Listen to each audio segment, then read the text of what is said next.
My name's Cornell Clayton. I'm the director of the Thomas S. Foley Institute, and on behalf of the Institute, I want to welcome you out to our event this evening. This is actually the second part of a two-part series we held this semester. About a month ago, we had two former members of Congress here on campus, and they were discussing what's wrong with the U.S. Congress today, and they gave us their diagnosis of what the problems were. We're going to follow that up today with two congressional scholars who will talk about how to fix what's wrong with the U.S. Congress, and I suppose they'll begin by discussing whether or not they agree with the diagnoses that we heard earlier. Our first speaker today is Greg Koger. He's an an associate professor of political science at the University of Miami. Greg specializes in legislative politics and political parties. After earning his BA at Willamette University, he worked as a legislative assistant in the United States House of Representatives for 2 years, before he earned his PhD from UCLA in 2002. Greg is the author of Filibustering, A Political History of Obstruction in the House and the Senate. It was published by the University of Chicago Press, and it won the 2011 Fenno Prize for the Best Book on Legislative Studies. Please join me now in welcoming Greg Koger.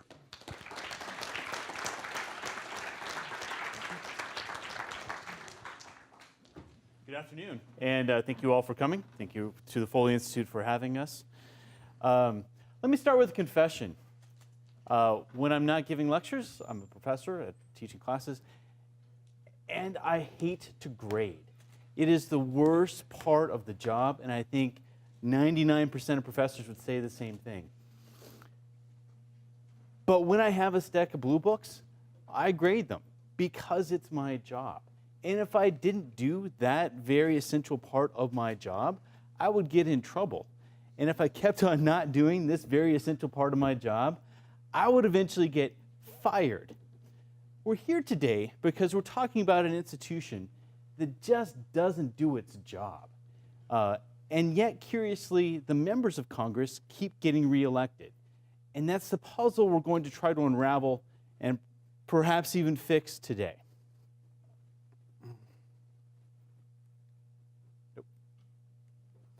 All right, quick roadmap. We're going to talk about what problem Congress is experiencing, and then try to diagnose exactly why Congress behaves this way, why individual legislators behave the way that they do.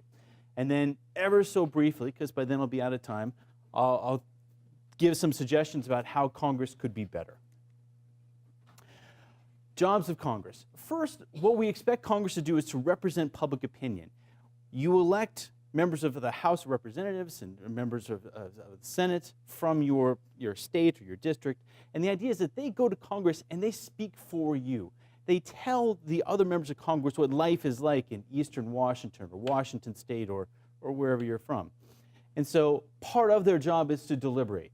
Another part of their job is to sort of maintain the integrity of Congress relative to the other branches. And so we expect them to watch what the president's doing, to combat the president if necessary, and sort of maintain the prerogatives of the legislative branch.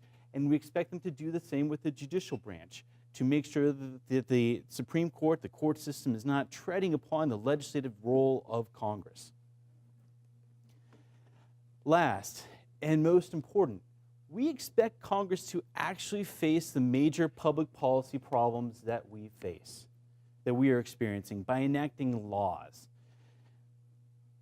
It sounds obvious. Laws are actually really important relative to what the other two branches can do because they offer sort of stable, legitimate, long-term solutions to the problems that we face.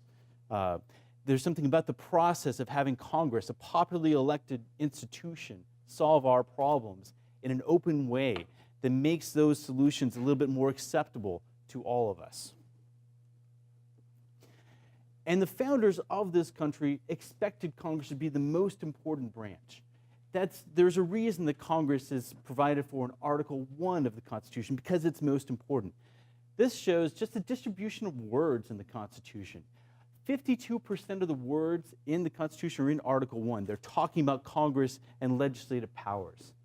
The other branches, states, amending the Constitution, that's a minority of the words in the Constitution. We have to be very explicit about how legislators get elected, what their job is, and what they cannot do, because we know, say the founders, that Congress is the most important branch, or at least it was. So let's talk about Congress not doing its job.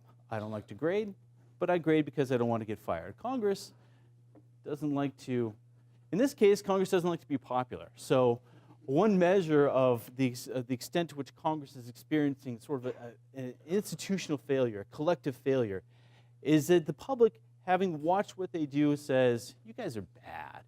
And the special thing is, so a general pattern of public approval of political institutions is that it's going to go up and down with the state of the economy or whatever sort of major shocks are going on. But in this case, the last couple of years, Congress continues to be wildly unpopular, even though the economy is doing better. And at best, except for after 9/11, Congress gets to around 30, 35, 40% approval. Most of us disapprove of Congress most of the time, and in the last 5 years, congressional approval has not reached above 20%. Second, and this will take a while, Congress struggles to do its job. Now, Dr. Hanson is going to talk about how Congress has a difficult time with appropriations bills, but the other thing that we've seen over the last 5 years is just a difficulty making sure that the federal government can pay its bills by raising the debt limit, the total amount of debt that the federal government is allowed to accrue from time to time. Instead, what legislators have engaged in is hostage-taking, saying, we're not going to pass these bills, we're not going to raise the debt limit unless you give us what we want. And what they want is something that's completely unattainable, not going to work. And so what this leads to is a periodic crisis bargaining periods in which nothing much changes. But what does happen is that our economy, like the economy is thrown into a period of crisis, instability, uncertainty, so that it actually, this sort of back and forth actually has an effect upon our economy. Contracts don't get written. People don't get hired because of the way Congress does the bare minimum of its job of making sure that we can continue to pay our bills. Second part of Congress's job is just continuing to reauthorize and reconsider basic parts of our law, things that have been passed in the past but need to be rethought every once in a while. So in 2002, Congress and the President passed the No Child Left Behind Act, which has its proponents and opponents. Normally then, what Congress ought to do after 5 years, after the bill has expired, is to reauthorize it, to have another debate about what our K through 12 education ought to look like. But that sort of debate is going to be difficult. And so Congress said, we'd rather not do that which is difficult, and so we just haven't had another debate about education policy since 2002. Highway spending continues to be sort of put off by 6-month to 3-year deals because Congress can't deal with the fact that there is because we get better cars, the revenues going into the gas tax fund have gone down, and they can't pay for the massive highway system that we have. That is something that needs to be solved, but they don't want to solve it, and so they don't. Federal aviation programs delayed. Third, any list of major problems that should be dealt with is going to be somewhat subjective, but I tried to come up with a diverse set of sort of top-line problems. One is we're actually fighting against ISIL/ISIL/the Islamic State, and it would be nice if Congress actually did its job of authorizing the use of military force, even after the fact, as requested in the State of the Union address. They haven't debated it. Generally addressing the issue of economic and political inequality, which now politicians from both parties will tell you is a major problem, which probably requires laws that have not been passed. On the other hand, at the side of the ledger, dealing with the fact that we have a bunch of baby boomers retiring and entitlement programs that cost a lot of money. Are we ready for the next 30 years? Both parties will probably tell you no in their honest moments, but they're not going to pass legislation to deal with that. And last, obviously, since 2006, we've been arguing about immigration politics. And The sad thing is that there's a great deal of overlap between what the politicians of the two parties say we ought to do, and they can't come up with bargains to deal with the remaining parts of immigration policy that they disagree about, and so we do nothing. In the absence of congressional action on major issues, the other two branches of government have stepped in to be much more assertive in their roles. The Supreme Court, for example, has decided to be the leading actor in campaign finance. So starting in 2010 and subsequent decisions, the Supreme Court has invalidated laws that have been on the books for decades, suggesting, for example, that, the corporations and labor unions have a legitimate role in funding campaigns.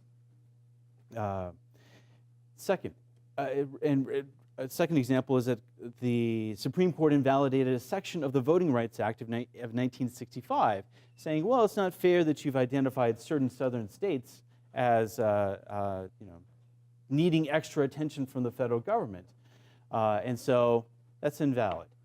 Even though that same act had actually been reauthorized in 1970, 1975, 1982, as late as, I think, 2006. So the Supreme Court has taken over that area, and Congress has been unable to react by saying, okay, fine, you don't like the way we wrote it, like the words, we can actually restate the same idea and reauthorize the Voting Rights Act, but we haven't. And so they've essentially ceded that area of policy to the Supreme Court. On the other hand, President Obama has been much more assertive over the last 5 years, once he observed that Congress is unlikely to pass a lot of major legislation.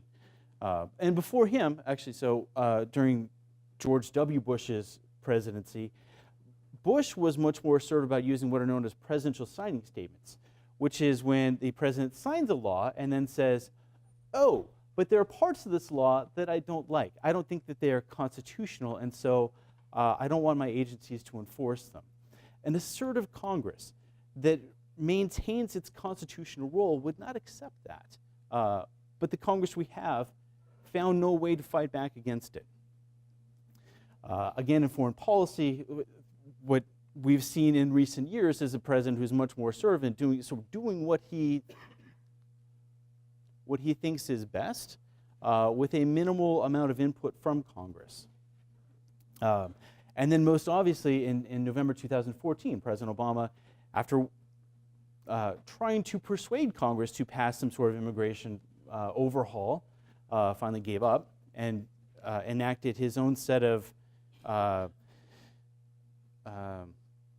creative interpretations of the executive's power to enforce the law and decide which people should be deported and which ones should not. Now, you might agree with it's individual things that have happened in terms of the policy effect. I'm just pointing to the institutional consequence of Congress not doing its job, which is that the other two branches of government have begun to tread upon the legislative power of Congress. Why doesn't Congress act? I mean, we pay them, they go there. Why not, pass laws? This is complicated, and here I think Dr. Hanson and I will probably tell a different story than you might have heard at the previous session, where it's just, legislators need to spend more quality time with the president or with each other. In my view, the real underlying issue is the way that we have set up our political system, so that if you want to change the system, you have to change the way the rules work. First of all, there's been a greater focus on party competition in American politics over the last 50 years. Specifically, the legislators are sort of teamed up with their other members of the party trying to gain seats for their party, which means that passage of a law becomes a zero-sum game. It used to be like, oh, let's all get together. We have elections, but then we get elected, and then we pass laws, and then we all we enjoy passing laws that solve problems to some extent. And we'll jostle over who gets credit, but that's all part of the policy-making process. Now the jostling over credit is so important because the parties are competing to pass laws to improve their own reputation. So if a law passes, that means that one party's reputation improving and the other party's reputation in comparative terms is decreasing. Passing laws has become a zero-sum game. So if you are the out party, it is in your incentive, in your interest to try to keep anything from happening, because anything positive that does happen just reflects positively upon the other party, and we can't have that. What we also can't have is a majority party that sees its internal divisions made public. During the last Congress, the 113th Congress, the Senate passed a comprehensive immigration bill. The House didn't think that they should have like a big, huge, comprehensive immigration bill. Oh no, we should pass individual bills. But they didn't want to do that either, because to do so would mean to expose the divisions within the House Republican Conference about immigration. And rather than do that, rather than expose their internal differences, they just did nothing. They didn't pass a single bill, not even like the tiniest, incremental bill, which is what they said was the proper approach to take, because to do so would make them look bad. Next. Okay, fine. So you have two parties that are competing to win elections. When they compete to win elections, they're not actually competing to win every single election. There are 435 House seats. Of those, how many are they actually fighting about in any electoral cycle? 30 would be a lot. 20 is more likely, sometimes 15, which means that the other 420 legislators have an easy pass when it comes to a general election. They don't face a strong competitor from the opposing party, making the case to the general public that their party has a better set of solutions, or that the incumbent has just generally done a poor job for that district. If you are an incumbent member of Congress, the lesson then is, as long as I get my own party's nomination, the odds are the rest is just a cakewalk. And so all I have to do is make sure that my own party likes me. Third, it's really expensive to run an election. Part of this is the development of television. Over the last 70 years, television brought with it the fact that not only do you have to pay a lot more money to advertise, but then you have to bring in a whole set of professional staff to help create the ads, set up your ad buys. So we have a very expensive campaign system, and then we try to fund it by private donations. So the members of Congress spend a lot of their days, 2 to 4 hours a day, just trying to beg for money from other people. They have breakfast, lunch, and dinner sessions with lobbyists and other Washington, D.C. donors, and the rest of the time, they're on the phone, dialing for dollars. So they're full-time telephone callers, and then they kind of legislate on the side. This then leads to a great deal of political inequality, in which lawmakers, they care about everybody, but they care about some people more than others. Donors, potential donors, fundraisers, political activists, they matter a lot in the political system. There's been a recent study that came out in one of the major publications of the APSA, showing that the legislators' votes actually correspond most closely to well-financed interest groups and the views of donors than of average citizens, for example. Fine. What's wrong with that? Because the people who then have the most say in our system also have pretty intense political views, right? If you're a millionaire, but you are, compared to other millionaires, you're the type that's actually donating money, it's because you have strong political views. You're going to be very liberal, or you're going to be very conservative most of the time. And you care about issues. And you're patient, which means you'd rather have Congress do nothing now, nothing later, nothing after that, because someday the stars are going to align. Your party will have control of the White House and can have huge majorities in each chamber of Congress, and then they will pass the perfect laws. And anything else, any compromise, is unsatisfactory. So if you're a legislator in this system, you have an easy pass. Unlike the professor who has to grade, You don't have to pass laws because you are most responsive to a set of people who don't want you to pass laws unless they're getting exactly what they want. But they're only going to get what they want very, very rarely. The 111th Congress, 2009 to 2010, was a period of fairly high productivity. The Democrats had majorities of about 60% in both chambers, and they managed to pass some, and of course, President Obama in the White House, and they managed to pass some major laws. But neither party had seen margins that large in both chambers of Congress since 1975, which was also a period of divided government. So if that was the model for when Congress and the president are going to work together to pass major laws, then the rest of the time, is going to be most of the time. It's going to be very rare that either party actually has one of the windows of opportunity. And when they do pass these major laws that are very conservative, very liberal, the odds are the general public is going to look at that and say, well, that wasn't exactly what I was expecting.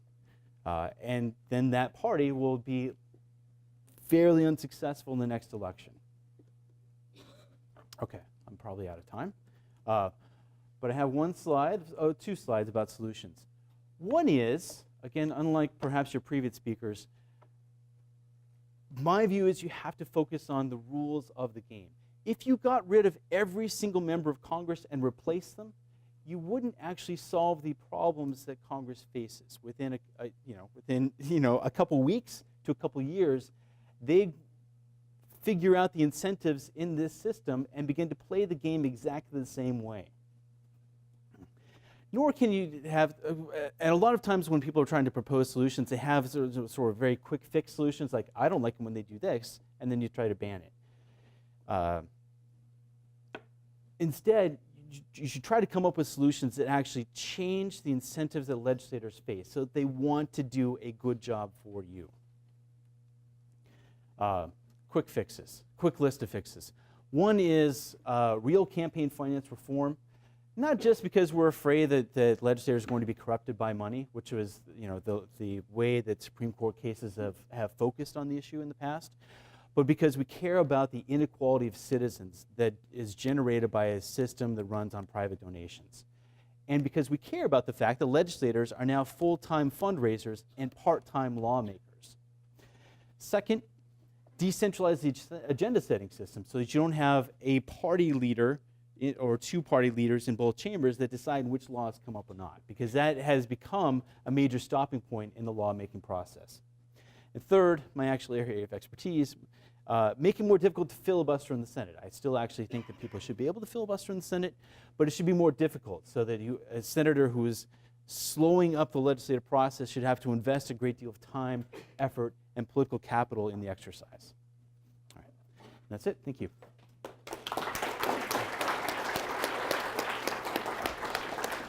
Thanks, Greg. Our next speaker is Peter Hanson. Peter is an assistant professor at the University of Denver. His specialization is in the area of American politics, and he's specifically interested in the impact of political or partisan polarization on the operation of Congress. Peter also studies Colorado politics, and he co-led the University of Denver's first Colorado voter poll in the 2012 election. Peter received his PhD from the University of California at Berkeley in 2010 and his AB from Harvard University in 1995. Between 1996 and 2002, Peter served on the Senate staff of Democratic Majority Leader Tom Daschle. Peter is also the author of a book entitled Too Weak to Govern, Majority Power in the U.S. Senate, published by Cambridge University Press. Please join me now in welcoming Peter Hanson.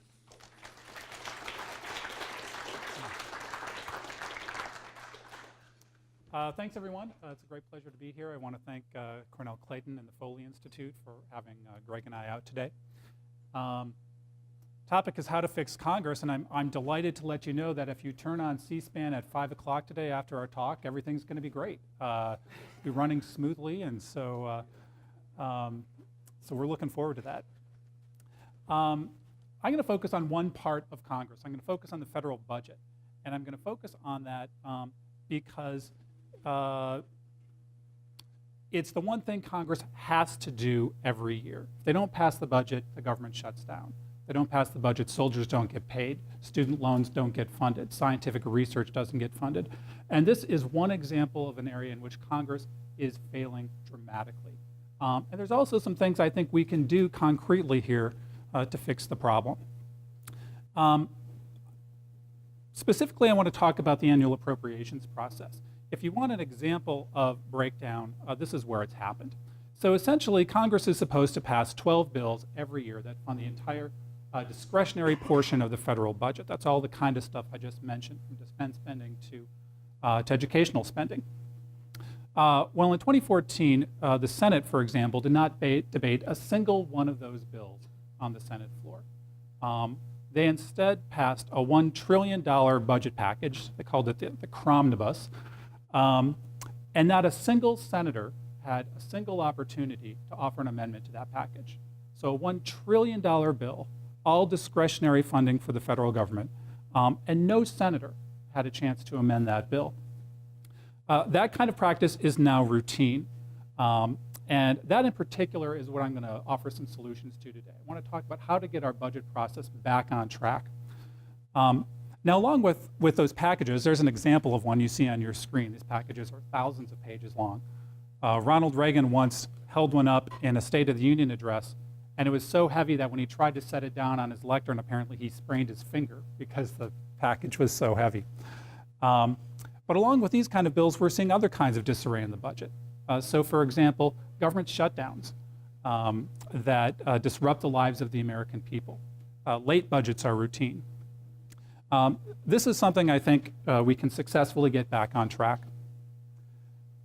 But this practice of packaging bills together, this shows you how common it's become. It's become a routine practice for Congress. So what this chart shows you is the proportion of the dozen annual appropriations bills that are passed as part of one of these $1 trillion packages. And you can see in recent years, it includes all of them. Every single appropriations bill is included this way, often with no real opportunity for debate and amendment. This practice is widely regarded as being deeply, deeply flawed. So for example, here's a New York Times editorial. No member knew nor could have known all that was in those huge stacks of paper before voting on them. It's a 1,000-page bill that members don't have time to read, they don't have time to scrutinize. It's put before them with no opportunity for amendment, and they're essentially told, vote for this or the government shuts down. It's a terrible way to run the government, a terrible way for the voice of the American people to be heard and have their preferences brought into account on the budget. It's disliked on both sides of the aisle. So when I was writing my book about the Senate, I talked to Trent Lott, I talked to Tom Daschle. Trent Lott's a former majority leader in the Senate. And as he said, I don't think it's a good way to do business at all. Tom Daschle, my old boss, former Democratic leader in the Senate. It's a symptom of the dysfunctionality of Congress these days. Republican leaders don't like it. Democratic leaders don't like it. It's disparaged in the media. And the question is, why do they keep doing it? What is the root of this problem? The root I want to talk about is the failure of the United States Senate. When you trace out the success of appropriations bills in the two chambers, the House is doing okay. Actually, for today's House of Representatives being the target of so much criticism and often being regarded as a source of problems, the House today actually does a far better job handling the federal budget than the Senate. And that's because the rules of the House allow the majority party to run it pretty efficiently. We have the opposite case in the Senate. The Senate's rules actually make it very difficult to pass legislation. And as a consequence, as you can see from this chart, the Senate has had a hard time passing any of the appropriations bills in recent years. So this shows you the proportion of those 12 bills that have failed to make it through the Senate floor. You can see it's been getting worse and worse and worse over time. And in recent years, the Senate has failed to consider most of those annual appropriations bills on an individual basis. Well, why is this happening? I want to go into detail on some of the problems that Professor Koger was talking about. The root of the problem is that we have a very different type of member in the House and Senate today than we did 50 years ago. We often talk about the two parties becoming more polarized, and that's what this chart demonstrates. So it's comparing Congress in two different eras, once in the 1970s and once just a few years ago. You'll notice two things about this chart. The chart on the left, the Congress in the 1970s, the two parties overlap. So what this chart shows you, just let me interpret it for you for a moment. The horizontal axis on each chart is basically an ideology scale for members of Congress. -1 is most liberal, 1 is most conservative, 0 is someone who's moderate. The blue lines are Democrats, the red lines are Republicans. In the 1970s, notice that those two lines cross. What that means is that there are Democrats who are more conservative than some Republicans, there are Republicans who are more liberal than some Democrats, and the two parties overlap with each other. Notice also on the left side that those curves are pretty wide. That means the two parties are really ideologically mixed. There are liberals and conservatives in both parties. Now, fast forward to today, and you see a totally different picture.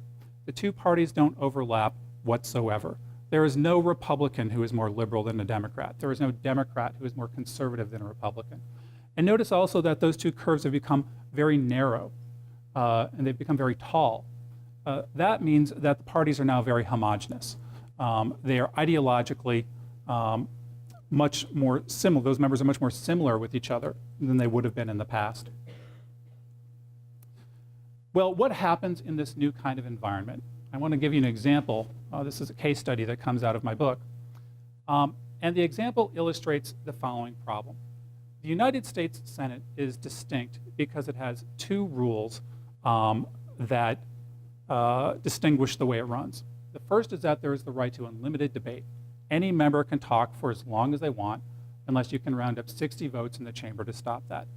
Second, any member can offer any amendment on any subject, and they can offer as many of those amendments as they want.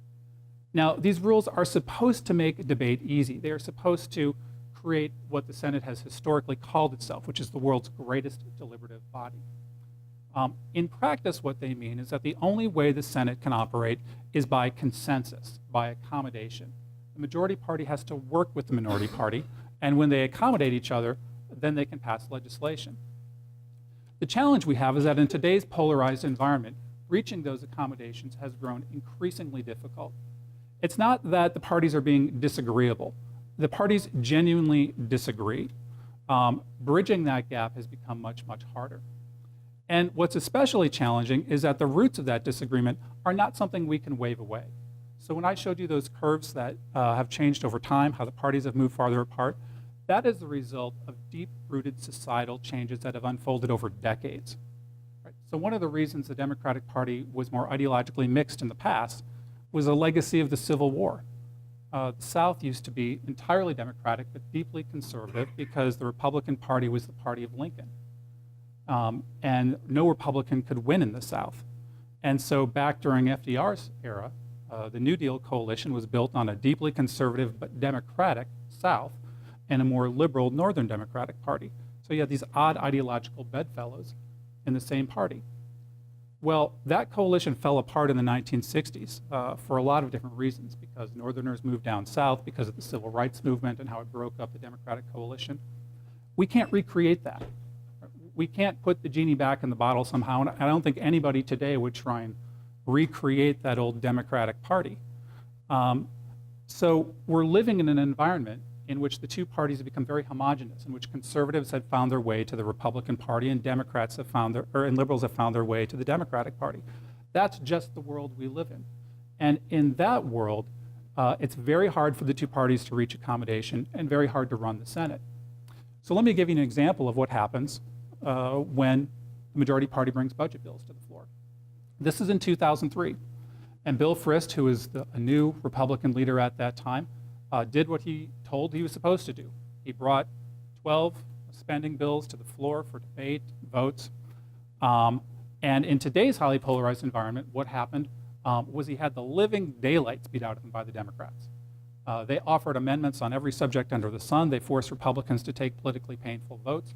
They managed to offer amendments that picked off moderate Republicans and And from a Republican standpoint, embarrassed the party. It passed legislation most party members didn't support.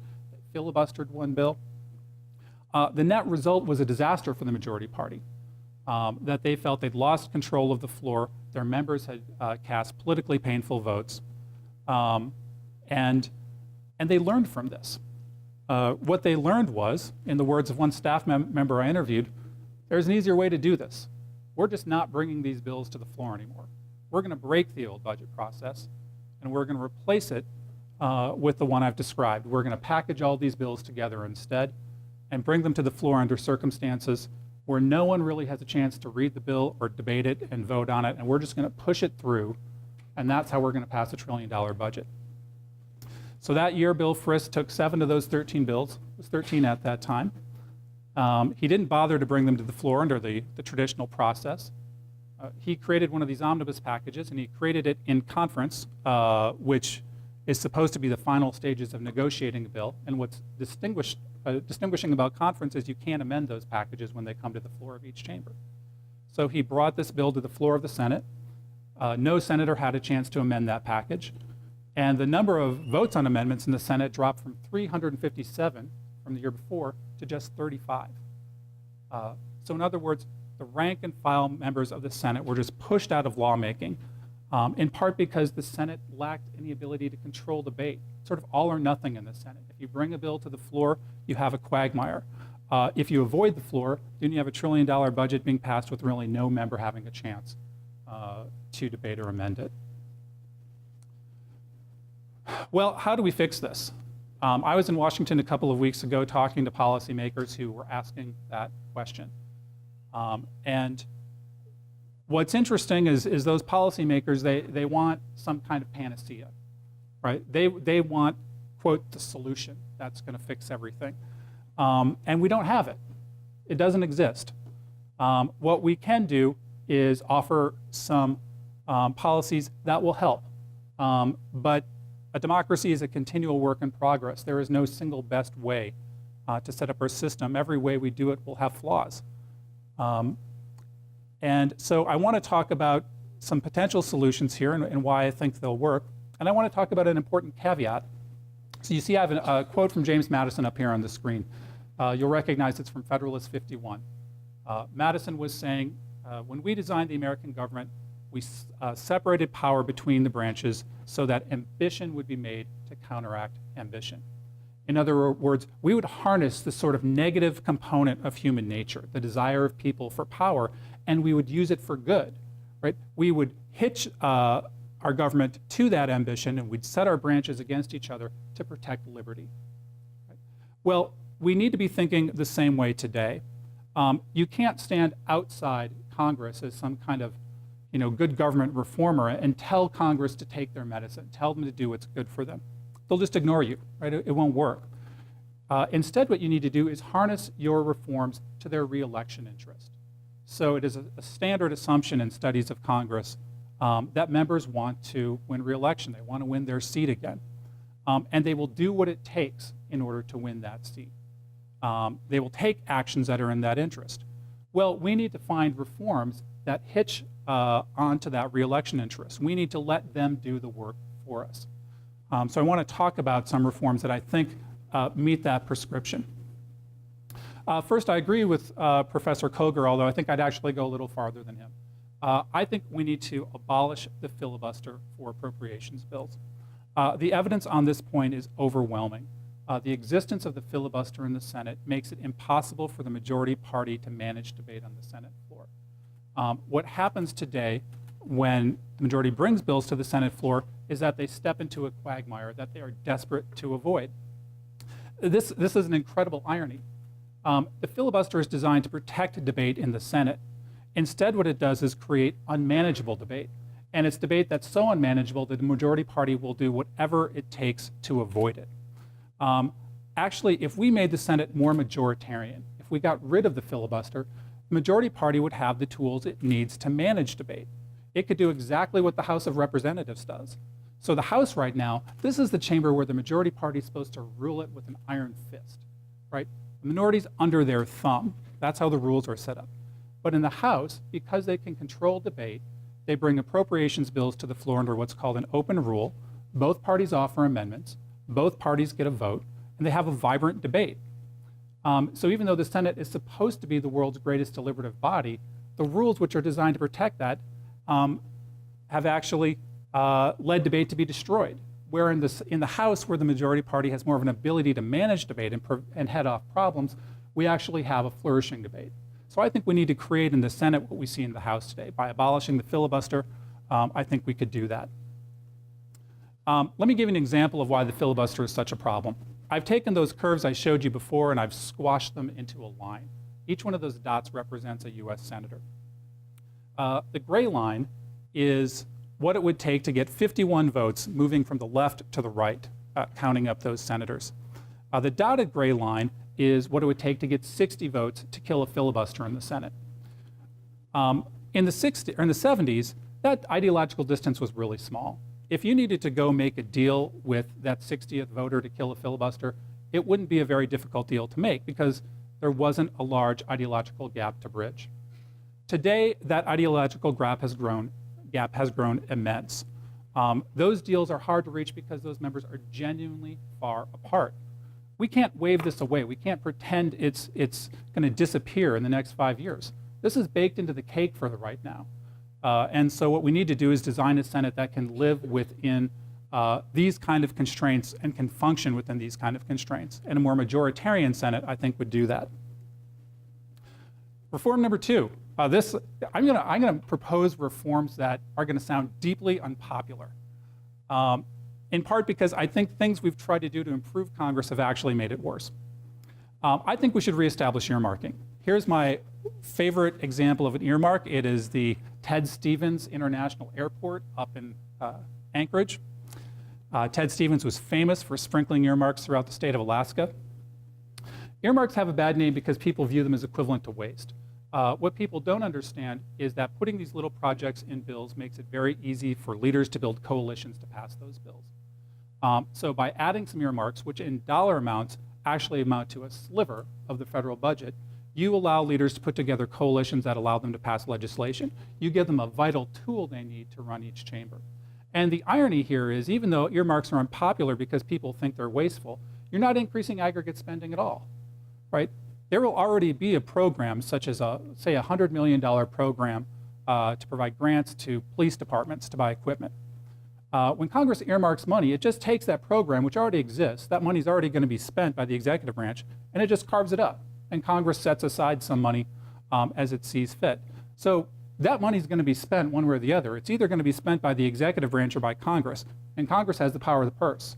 So if they want to earmark it, that's fine. They've established a moratorium on that now because those became politically unpopular. But if you brought them back in a controlled fashion, you would give leaders the tools they need to pass legislation. This one's also going to be popular. Less transparency. Let me tell you what I mean.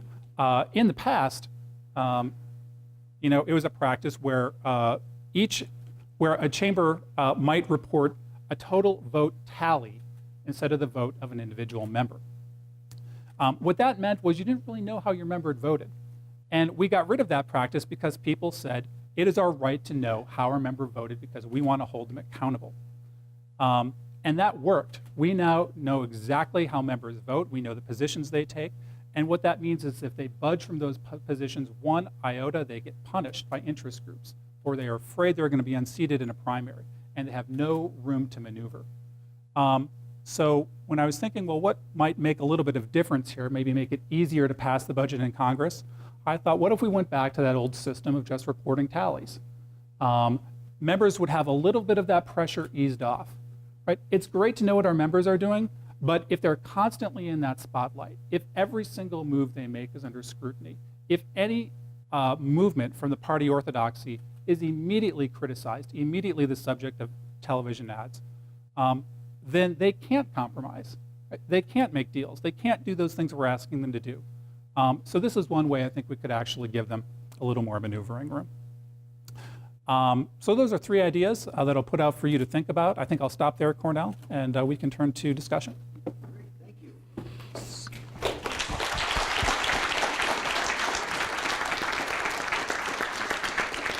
So we have about 20 minutes or so for questions and answers. I'm going to ask you to wait for me to bring the microphone to you because we're taping this and we want to get it on tape.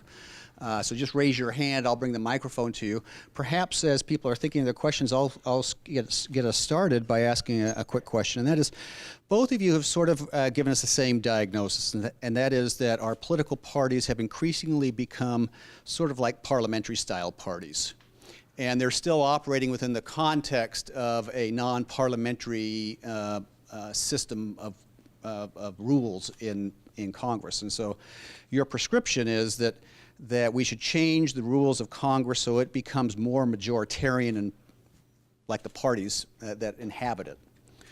Of course, there's a lot of debate in political science about whether or not the polarization of parties is being driven by the bottom up or the top down. And there's lots of people who suggest it's really being driven by the elites in Congress, and that's getting reflected out in the general public. So another way to tackle this problem would be to make our parties less homogeneous, to try to suggest reforms to make our parties broaden themselves out more, rather than tinker with the institutional rules of Congress itself. So, two questions. One is, what do you think about that? And secondly, if you agree, what types of proposals could do that? How could you change the parties rather than changing the institution that they inhabit? All right. I hate to disagree at all with my esteemed colleague, but one thing where I think he and I might have a slight difference of opinion is whether or not legislators truly disagree with each other as intensely as it appears that they do in our data. In my view, I mean, America is a fundamentally diverse country, and this is, Federalist 10 actually lays this out. They're like, you know, we have such a diverse country that you could try to build coalitions out of the building blocks of the American population, but if you try, you will just find that those coalitions themselves are so internally diverse that they can't actually accomplish anything. And I think that's actually part of why we observe this intense partisanship in Congress, that they are like using all the procedural mechanisms at their disposal to try to hide the fact that, to try to appear partisan and united when in fact they are internally divided. So some of the reforms I laid out were actually trying to allow some of that diversity to manifest itself more in Congress. If legislators were less responsive to the, you know, sort of the ideologically pure, I guess, activists and donors, right? They have a little bit more room to sort of speak for the average constituents in their districts. If we set up rules which made it easier for them to cooperate across party lines, that would actually help to break down what is, in fact, parliamentary behavior in the U.S. Congress and allow more sort of cooperation across party lines based on constituent interest. So, yeah, I think perhaps Professor Koger and I have a little bit of a different perspective on some of these questions. So, I mean, my view would be that, well, certainly parties are coalitions and they always have different groups of interests in them. I think those coalitions are narrower today than they would have been, say, back in 1950, 1960. You know, if you look at the Democratic Party back during that time, it's the New Deal coalition. It is that alliance of conservative Southerners and more liberal Northerners, and they are truly odd bedfellows. And one sign of that ideological heterogeneity within the party was that leaders in Congress were actually relatively weak. Their members didn't delegate them any power because the members of the Democratic Party didn't agree on things. And so what they did instead is they invested power in committee chairs to decentralize it with the institution. And that was a better system for them than empowering leaders. So I think there is a difference there.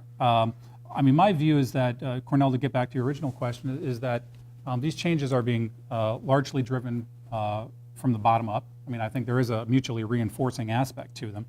But I tend to be of the view that societal changes have led to a rearrangement of our parties rather than the parties acting more independently or shaping the view of the masses on their own. Yeah.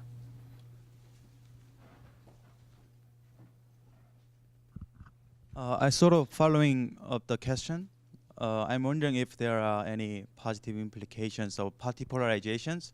So you talked about party polarization in a kind of agreed sense that it is negative is undesirable. But some scholars argue that there are also some positive implications of having polarized parties as well. For instance, better connections between the attentive citizens and the elites, and it becomes easier for voters to understand where each party stands on different issue areas. So I'm just wondering if you have any perspective on that interpretation. That's a great question. Interestingly, back in the 1950s, political scientists called for more polarized parties, and we have them today. And I think today people look fondly back on the era of the 1950s and 60s as some kind of golden era in American politics, when that's simply not the case. Congress at that time was heavily criticized for its inability to act quickly on issues like civil rights, in part because the Democratic Party was populated by extraordinarily powerful committee chairs, often from the South, who were protecting segregation. So there's lots to criticize about Congress in that era. And I don't think there's anything wrong with polarized parties per se if they can govern in our system. And that's hard because of our system of separated powers. You may have a highly polarized Democratic Party controlling the Senate and a highly partisan Republican Party controlling the House, and you've got to somehow govern it in that environment. That's why my proposals are essentially, one of the reasons I think we should make the Senate more majoritarian is because I think we need to give more partisan parties, I guess if that's how we can say it, the ability to govern within the institutions we have, and I think that's one way to do it.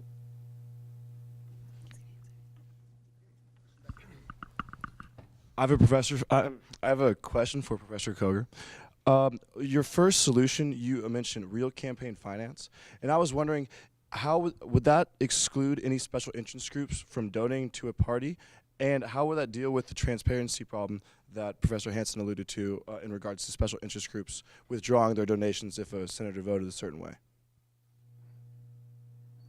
For me, real campaign finance reform, there we go, let's try that again, would start with Congress declaring that this is their area of policy. So by which I mean declaring that the Supreme Court shall no longer have any appellate review of campaign finance reform. The Constitution gives Congress discretion over the time, places, and manner of its elections, and if they think that 9 people who never have to be elected have less knowledge about the campaign system than they do, then they're in their constitutional prerogatives to just say, thank you, but this is ours now. Let's start there. Second, no, people can give money. Interest groups, donors, let them give money. I mean, if I was setting up the system, I would just tax it. So if I'm giving $1 billion to one of the political parties, that's fine, but there should be a tax. So let's say half of that then gets put into a pool, which then citizens can use as they get like a voucher, and they can give it to their favorite candidates or political parties. So that reduces the inequality in the political system. And it set up an easy path between the Federal Elections Commission making suggestions for new laws and Congress actually debating laws. Because as you can imagine, because the members of Congress care deeply about their careers, it is actually very difficult to get any new campaign finance laws through Congress. So, I mean, each one that does happen usually happens after, multiple attempts and failures. So if you simplify that so Congress was much more responsive to changes in the campaign environment, I think we'd have a better set of laws.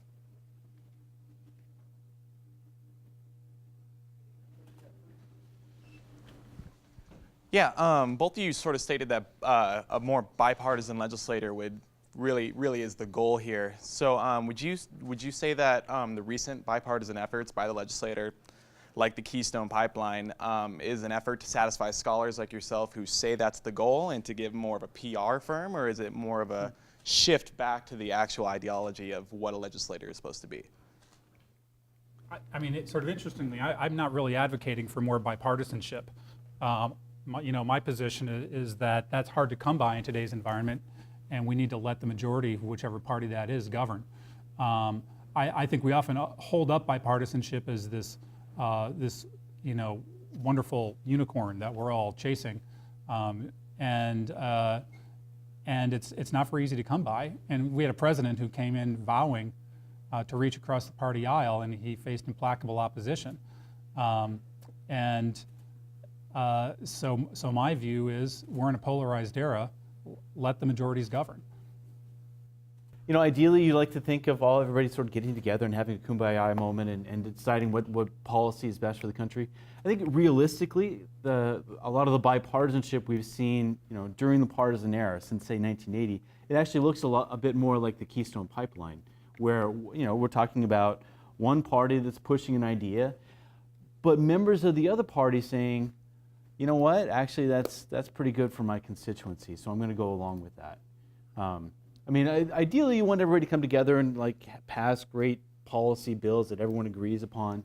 But the other form that bipartisanship can take is Keystone, where you got a policy proposal backed by one party that attracts some members of the opposing party based on their own constituents' interests. Yeah, and Greg's raised a great point here. I think we forget that there are a lot of issues that actually don't fall on the partisan spectrum as we think about it. When I think about the work I did in Congress, most of it was not ideological. We were building federal drinking water systems across the state of South Dakota so that people who didn't have clean water would have it. That's socialism. So that's not a partisan issue. There are things like that. Transportation is a nice example. The alliances you see springing up on bills like that are regional.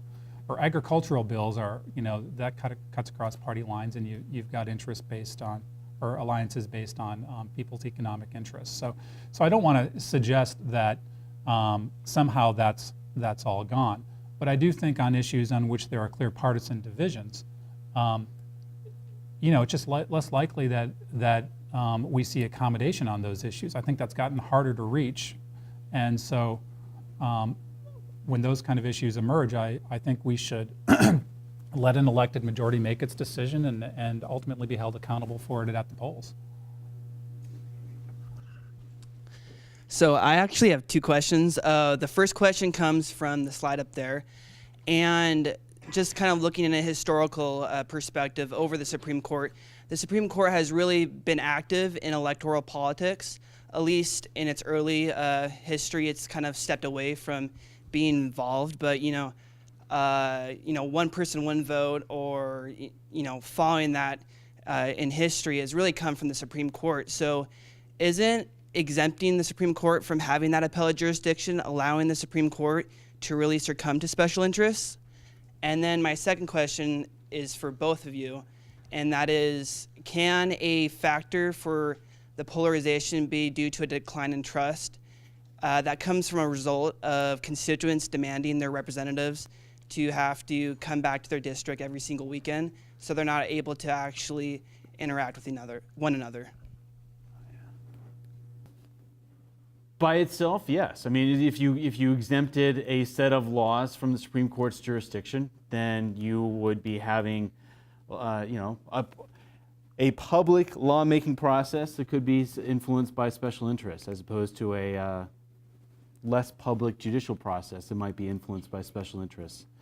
But if you combine that with the FEC being able to make its own proposals, that would probably correct for some of the potential for aberrations in the law. Second, decline in trust between legislators. One way to look at that is if we shut down the airports in Washington, D.C., would we expect to see a tremendous increase in bipartisanship because now legislators are hanging out together and going to each other's soccer games and so forth? I strongly doubt it, because you have, on top of that, an entire political system in which there is a great deal of payoffs for appealing to people with very strong political views who are aligned with your party. That wouldn't change. And as long as legislators feel like their political careers are tied to making the base of their party happy, making their donors happy, it doesn't matter whose soccer games you go to. Right. It's sort of interesting, because if you ask members of Congress, they will tell you this all the time. They will say, well, things were better in the good old days because we hung out together and we, we would have drinks together and we'd have each other over for dinner, and that's lost now. And if only we could get that back, Congress would be fixed. And I think that's, sort of rose-tinted glasses.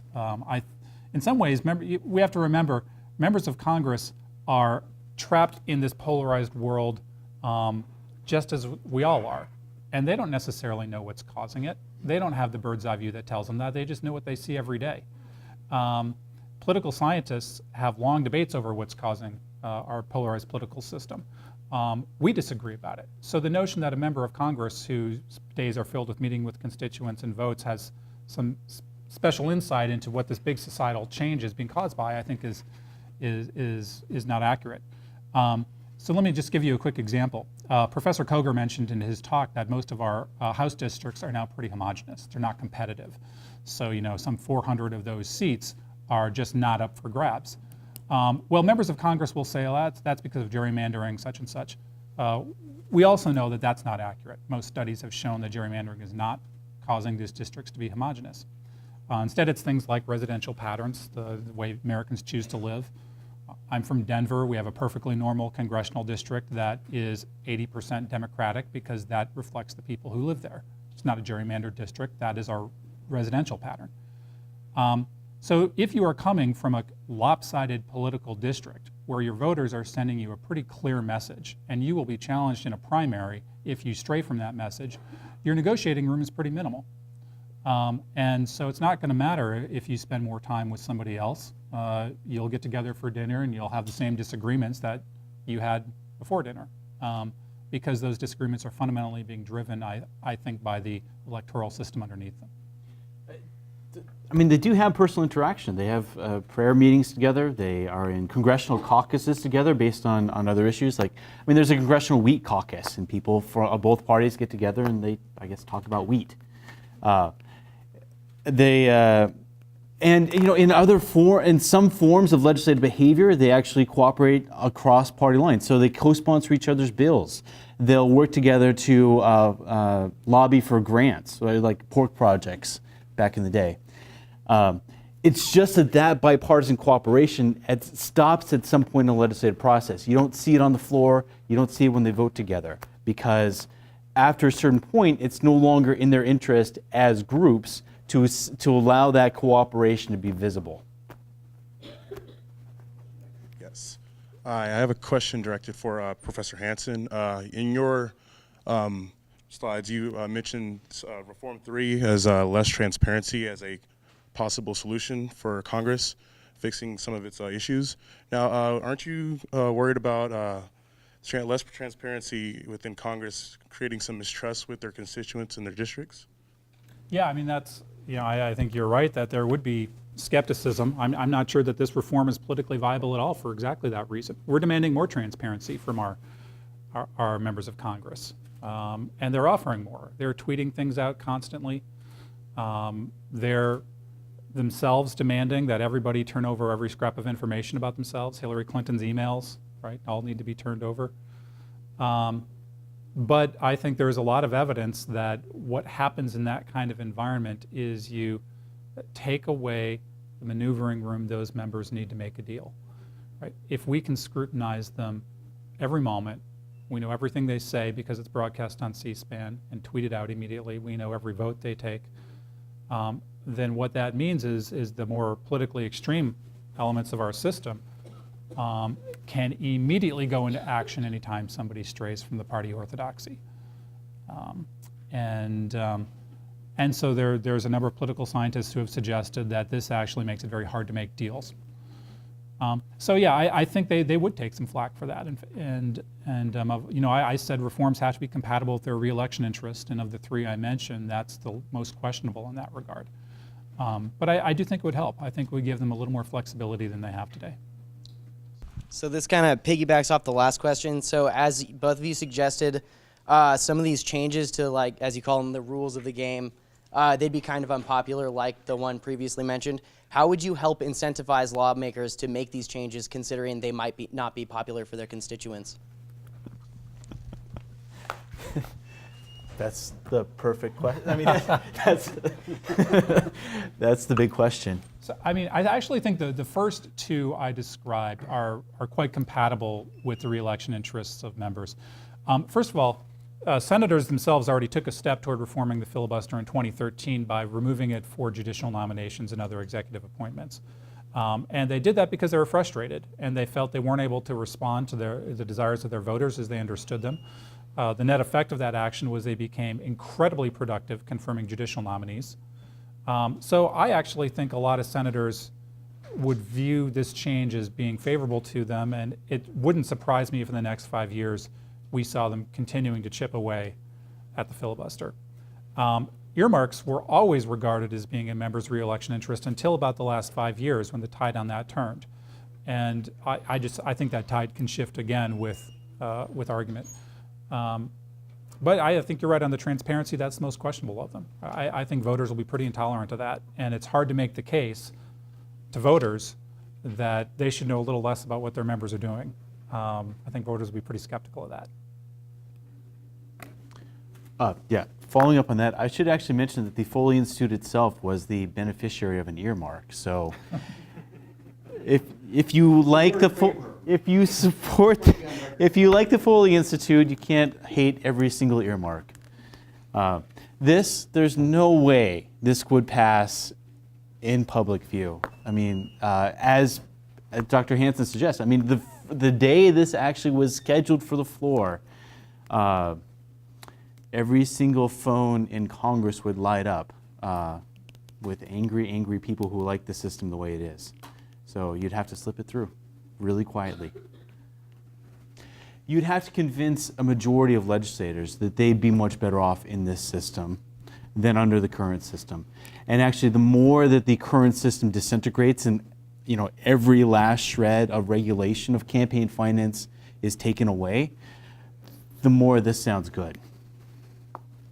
Joining me now in thanking our guests.